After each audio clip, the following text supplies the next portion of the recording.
Hello hi friends, ఈరోజు nomination మొదలైంది. సోనియా ఇంట్లోకి వచ్చినాక అందరితో హాయ్ హాయ్ హాయ్ ఎలా ఉండాలని పలకరించి నామినేషన్ మీరు మొదలు పెట్టండి అని బిగ్ బాస్ చెప్పినాక ఫస్ట్ ప్రేరణను నామినేషన్ చేస్తుంది. ఎందుకు? ఫస్ట్ సోనియా వర్సెస్ ప్రేరణ, వీళ్ళిద్దరిలో ఎవరిది రైటు ఎవరిది రాంగు. సోనియా తీసుకువచ్చిందమ్మా. ఫస్ట్ వారం నుంచి ఇప్పుడు జరిగిన దాకా ఏం చెప్పిందిలే. ఫస్ట్లో నువ్వు ఫస్ట్ వారం నిన్నే నేను నామినేషన్ చేసినాను. ఎందుకు? నువ్వు నీ బిహేవియర్ బాగలేదని చెప్పి చేసినాను. ఇప్పటికి మార్చుకోలేదు. ఇన్ని వారాలు అయినా కానీ నువ్వు ఇప్పటికి మార్చుకోలేదు. 70 రోజులు 80 రోజులు అవుతుంది. ఇప్పటికైనా మార్చుకోలేదంటే నీది మార్చుకోవాల్సిన అవకాశం వచ్చినా కానీ నువ్వు మార్చుకోవాలా. 6-7 పాయింట్లు చెప్పింది ఏంటి? గౌతమ్ కృష్ణను ఒకలాగా చూస్తున్నావు, నబిల్ని ఒకలాగా చూస్తున్నావు.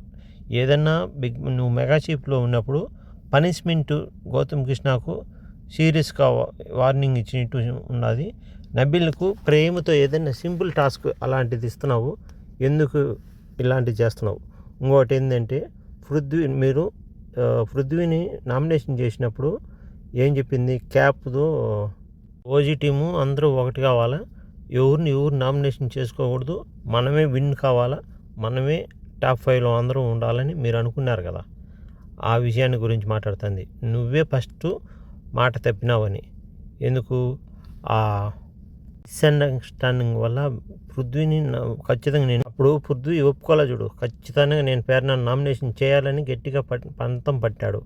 ఆ విషయానికి నిఖిల్కు ఫుడ్ ఆమ్లెట్ దోశ ప్రేమతో పెట్టిందంట, పృథ్వీకి ఇవ్వలేదంట. అది కిచెన్లో గొడవ 5 మాటలు వచ్చి అడిగిందంట, ఫుడ్ రెడీ కాలేదని. ఏదైనా కానీ సోనియా మాత్రము గట్టిగా అరుస్తుంది. తను మాట్లాడమని చెప్తుంది, కానీ అవకాశం ఎలా తననే మధ్యలో దూరి మాట్లాడుతుంది. సోనియా ఎవరిని మాట్లాడడం లేదు. అందరినీ గెలికేసింది. ఈ బిగ్ బాస్ హౌస్లో ఎంతమంది ఉన్నారు అందరినీ గెలికేసి అందరూ మీరు చెప్పండి నన్ను అడుగుతుంది. లాస్ట్కు ప్రేరణ తప్పు చేసిన ఒప్పుకునింది. మీకు ఈ వీడియో ఎంతమందికి నచ్చుతుంది కామెంట్ చేయండి. ఎవరు తప్పుగా కామెంట్ చేయండి. దాంతోపాటు లైక్ చేయండి ప్లీజ్. ఒకరన్నా కామెంట్ చేయండి, లైక్ చేయండి.